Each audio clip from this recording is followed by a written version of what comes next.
His personality disorders make him a fascist. He does not care about anyone else. He does not care about the rule of law. He does not care about justice. He does not care about right and wrong. He's a criminal. He's a convicted criminal, 34 counts. He stands charged with many other, which I really don't think he has much of a. There was a bipartisan immigration bill that was going to try to fix some of this stuff. And Trump didn't want to fix it. He made the House vote against it because he doesn't want a rational system. He wanted the system. Hold on to your seats, because this one's a doozy. George Conway just dropped a bomb on live TV that has Donald Trump absolutely fuming. Yep, you heard that right. He exposed him, and it was anything but friendly. If you thought the drama couldn't possibly get crazier, think again. Trump's probably still throwing a tantrum. Stick around as we break down this explosive moment, packed with all the hilarious, awkward, and downright shocking details. Trust us, you won't want to miss this one unfold. Okay, he is a bad man. And why all of you out there seem to want to excuse him and pretend that reality is something other than what it is and what you want it to be is the problem. And I don't say that you're garbage because of that. I think you need to look in the mirror someday and start thinking about, is this man the man you want your children or your grandchildren? Now, for those of you who've somehow managed to avoid the circus, that is Donald Trump for the last decade. Maybe you've been living under a rock, or perhaps you've chosen a more peaceful life. Let's take a quick refresher. Trump, the man who ran a campaign based on catchphrases, empty promises, and some seriously questionable hairstyles, is the very same guy who thought it was a good idea to build a wall between the US and Mexico. Here's a man. I think everybody overthinks this guy. There's no strategy. There is no thought. And the brand is just him. He lives in this world where there's just him. Okay? But it's not just him, George. It's a hell of a lot of people out there who've gotten sucked up into this thing and that are perpetuating I agree with that brand. I'm talking about in his mind. Okay. None of us matter. Those people don't matter. They're not real people. He doesn't care what happens to them. If they show him adulation and they do what his bidding, that's good. If they don't do his bidding, he will destroy them. He will discard them. None of us, in his mind, okay, he's someone as a man with no empathy, a man with no conscience. Business acumen involves turning bankruptcies into an art form, and who thinks the best way to handle problems is simply by yelling louder at them? If there's a blueprint for how not to handle a global pandemic or a presidential administration, Trump practically wrote it in crayon. But now, in a twist no one saw coming, except, well, everyone who's been paying attention, George Conway, is stepping up, exposing the disaster that is Trump's approach to politics, decision-making, and, let's be honest, common sense. It was almost like watching someone walk into a room full of clowns and say, you know what? Maybe juggling flaming torches while riding a unicycle isn't the best way to make a living. Conway wasn't just offering a critique. Oh no, he wasn't sitting there offering polite suggestions. He was absolutely shredding Trump's entire persona with the kind of surgical precision that would make even a Swiss watchmaker jealous. It was like watching a dentist work on a toothache-ridden lion, one who, after 30 minutes of trying to sedate it, just went ahead and drilled straight into the jaw anyway. Brutal, hilarious, and honestly, a little cathartic. Now, let's talk about Trump's so-called leadership for a minute, shall we? He can't help himself but emotionally react to things. One of the things that he's a narcissistic sociopath. That's the thing everyone has to kind of get used to. It's the reason why you cannot normalize him. You cannot treat him like a normal human being because he's not. If there's one thing Trump's presidency demonstrated, it's that if you shout loud enough, people will eventually start listening. Forget facts, forget experience, forget competency. Just be louder than everyone else. Honestly, it's like he took the saying, "Fake it till you make it," and turned it into a nationwide policy. The man couldn't even pronounce the word hamburger correctly during a fast food summit, yet he was trying to negotiate with world leaders. But sure, let's trust his judgment on literally everything else, right? And here comes Conway, Mr. Calm, cool, and collected, striding onto the scene like he's just walked out of a meditation retreat and into the middle of a reality show. Watching him call out the absolute absurdity of the Trump era is like seeing someone step into an elevator filled with people who've just realized they've been riding up and down for 30 minutes because Trump kept hitting the wrong button.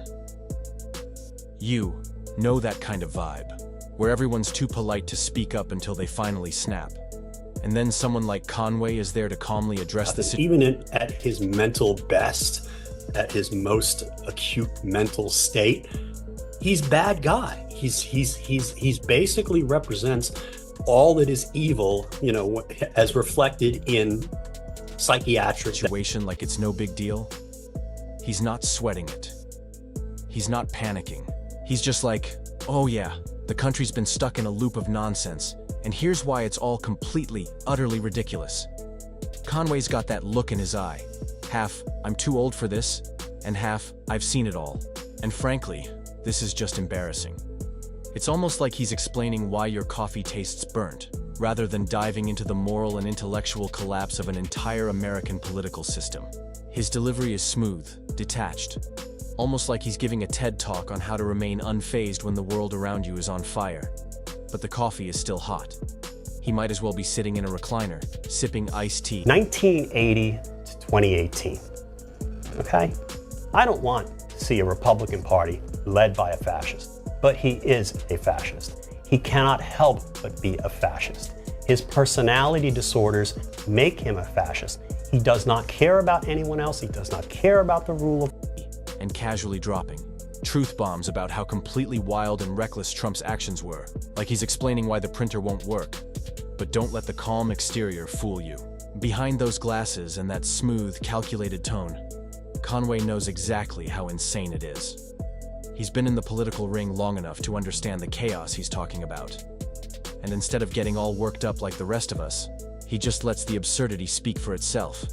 It's like watching someone casually dunk a basketball in slow motion while everyone else is still trying to figure out how the game works. Are on the edge of a dark precipice where the rule of law doesn't exist, at least at the federal level.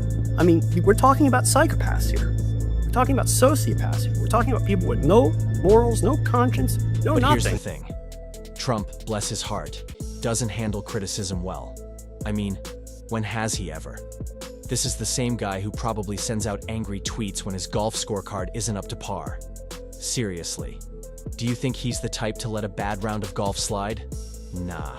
If he bogeys the 18th hole, you can bet there's a tweet storm ready to go, filled with blame for the weather, the caddies, the course, even the grass for being too green. So, when Conway steps up, calling out the emperor with no clothes, you just know Trump is sitting there, gripping his phone like it's the last cookie in the jar, thinking, this guy, how dare he? You can almost picture it. He's stomping around, pacing like a toddler who just had their favorite toy taken away. Who said that? He might shout, looking around like someone just stole his lunch money. The audacity, the injustice, the absolute betrayal of his fragile ego. It's almost sad, if it weren't so hilarious.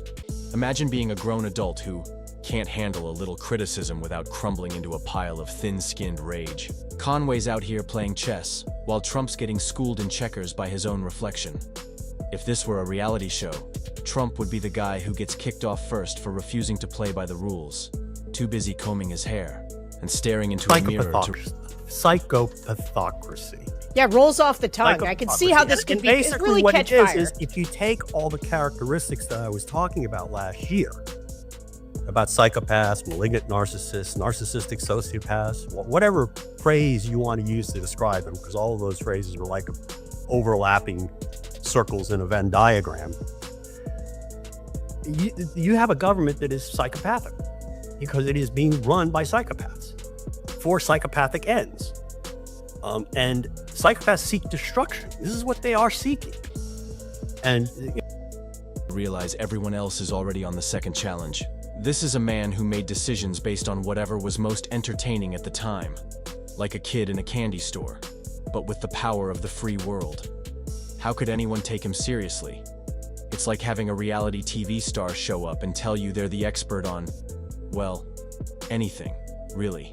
The man once said, well, not directly, because who could possibly remember all his brilliant blunders? If we just put our best people on it, everything will work out.